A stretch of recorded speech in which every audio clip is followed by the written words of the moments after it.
Sometimes, on your smartphone, when notifications come in for apps, you'll see a number above the app's icon showing how many notifications you have.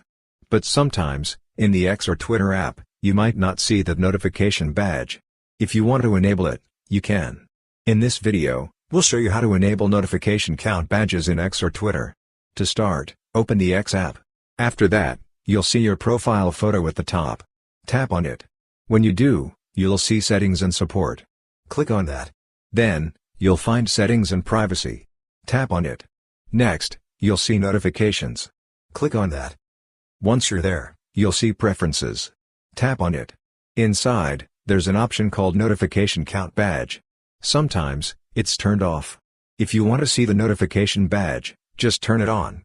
After that, when notifications come in, you'll see the number of notifications above the X or Twitter app icon. That's how you can easily enable the notification count badge on X or Twitter. Hope this video was helpful. If you found it useful, consider subscribing. See you in the next video.